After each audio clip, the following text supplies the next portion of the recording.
এঁচোড়টা কেটে নিয়ে হলুদ জলে ভিজিয়ে রাখতে হবে কিছুক্ষণ। ওই হলুদ জল দিয়েই এঁচোড়টা প্রেসার কুকারে একটি সিটি দিয়ে সেদ্ধ করে নিতে হবে।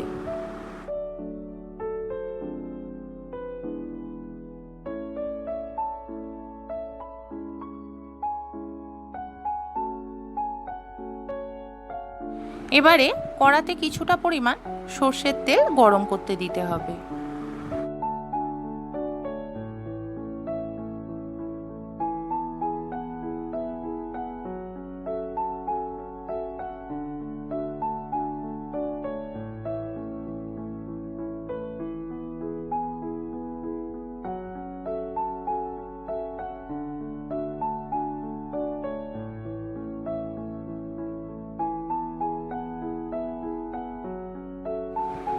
সর্ষের তেলটা গরম হয়ে গেলে আগে থেকে বড় ডুমো করে কেটে নেওয়া আলুগুলো তেলের মধ্যে লাল করে ভেজে নিতে হবে।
আলুগুলো লাল করে ভেজে নেওয়া হয়ে গেলে আলুগুলো একটি প্লেটে তুলে নিতে হবে।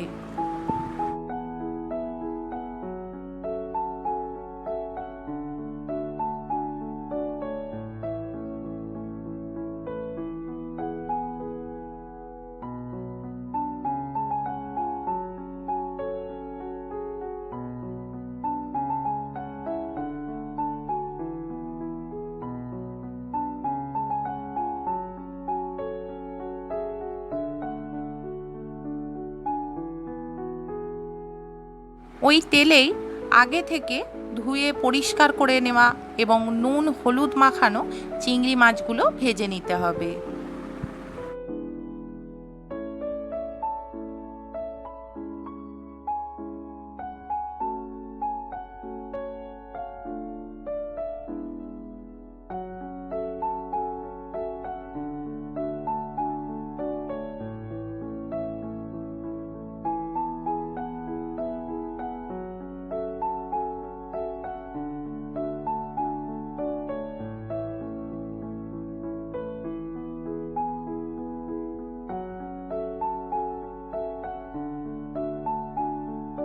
চিংড়ি মাছগুলো হালকা লাল করে ভেজে নেওয়া হয়ে গেলে চিংড়ি মাছগুলো তেল থেকে একটি প্লেটে তুলে নেব।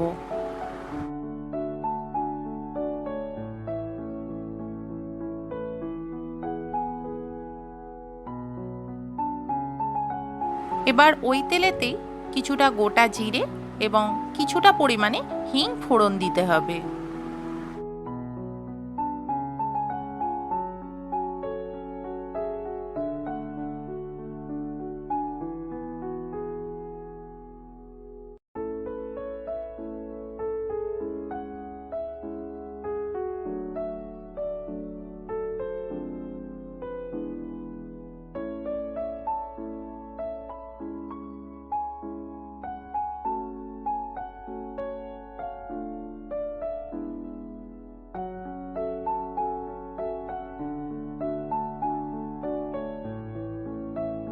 ফোড়নটা একটু ভাজা হয়ে গেলে তার মধ্যে আগে থেকে সরু করে কেটে রাখা পেঁয়াজটা দিয়ে দিতে হবে।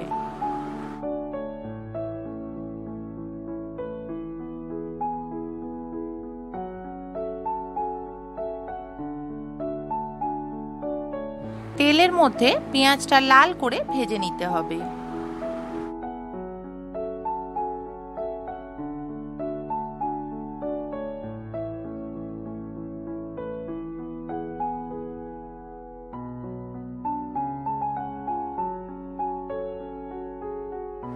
পেঁয়াজটা ভাজতে ভাজতেই অন্যদিকে আমরা মশলাগুলো রেডি করে নেব।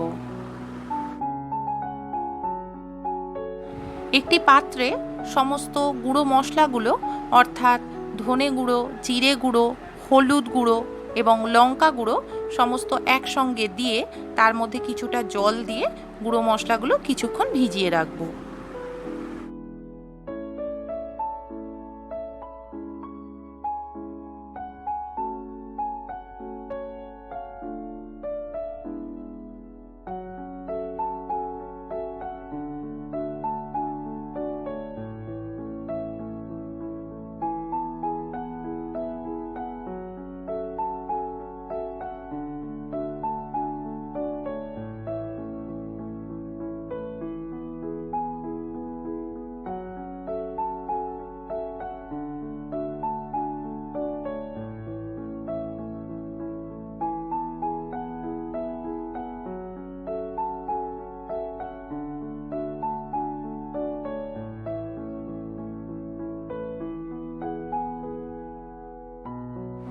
পেঁয়াজটা লাল করে ভেজে নেওয়া হয়ে গেছে। এবার আগে থেকে যে গুঁড়ো মশলাগুলো ভিজিয়ে রাখা হয়েছিল সেই গুঁড়ো মশলাগুলো জলের সঙ্গে খুব ভালোভাবে গুলে নিয়ে সেই মশলাটা পেঁয়াজের মধ্যে দিয়ে দেব।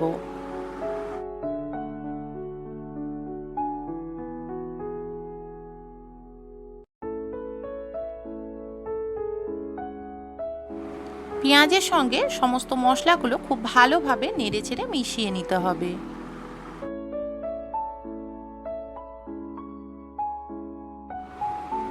পেঁয়াজের সঙ্গে সমস্ত মশলাটা ভালোভাবে নেড়েচেড়ে মিশিয়ে নিয়ে এবারে কিছুটা পরিমাণে আদা বাটা মশলার মধ্যে দিয়ে দেবো এবং খুব ভালোভাবে বাকি মশলার সঙ্গে আদা বাটাটা নেড়েচেড়ে মিশিয়ে নেব।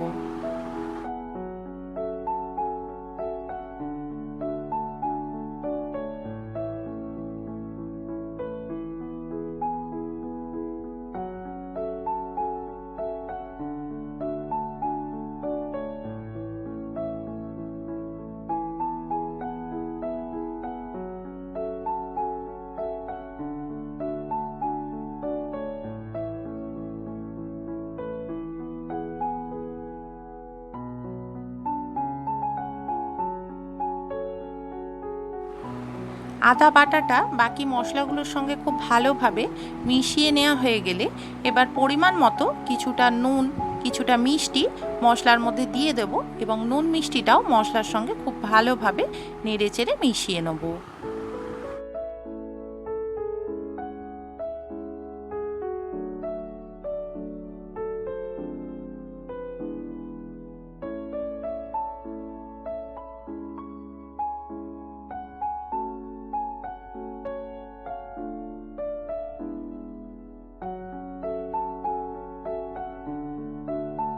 সমস্ত মশলাটা খুব ভালোভাবে কষিয়ে নিতে হবে।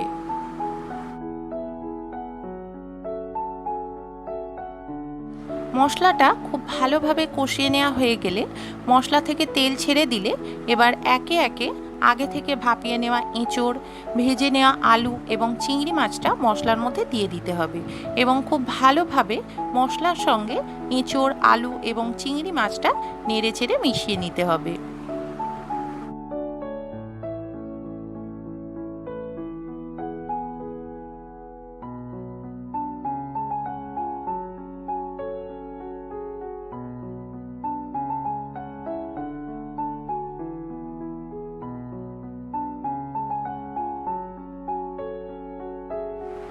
এঁচোড়, আলু, চিংড়ি মাছ মশলার সঙ্গে খুব ভালোভাবে নেড়ে কষিয়ে নিতে হবে।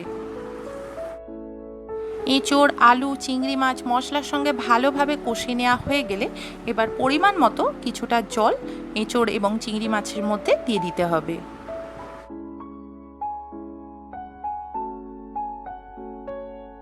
জলটা দেওয়ার পর জলের সঙ্গে খুব ভালোভাবে এঁচোড়, আলু এবং চিংড়ি মাছ এবং মশলাগুলো নেড়েচেড়ে মিশিয়ে নিতে হবে।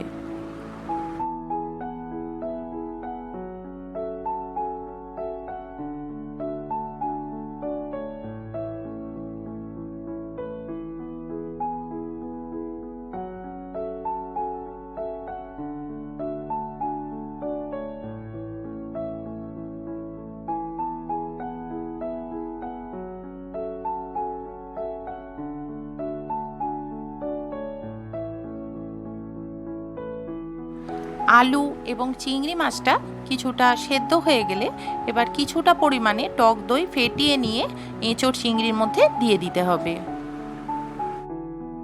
টক দইটা খুব ভালোভাবে এঁচোড় চিংড়ির সঙ্গে মিশিয়ে নিতে হবে নেড়ে চেড়ে।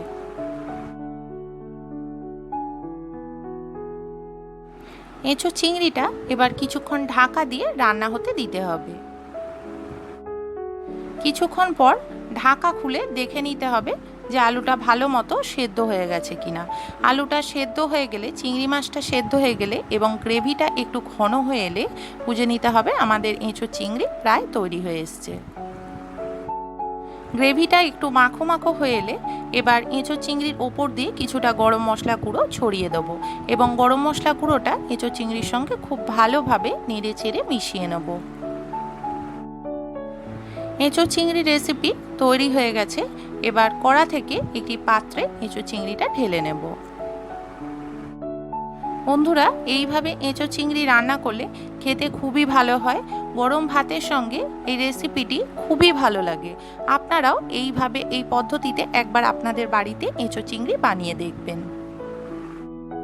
রেসিপিটি ভালো লাগলে আমাকে কমেন্টস করে জানাবেন এবং রেসিপিটি ভালো লাগলে আমাদের এই ভিডিওটিকে লাইক এবং শেয়ার করবেন আর আমাদের চ্যানেলটিকে সাবস্ক্রাইব করবেন। আমার সকল বন্ধুরা ভালো থাকবেন, সুস্থ থাকবেন। নমস্কার।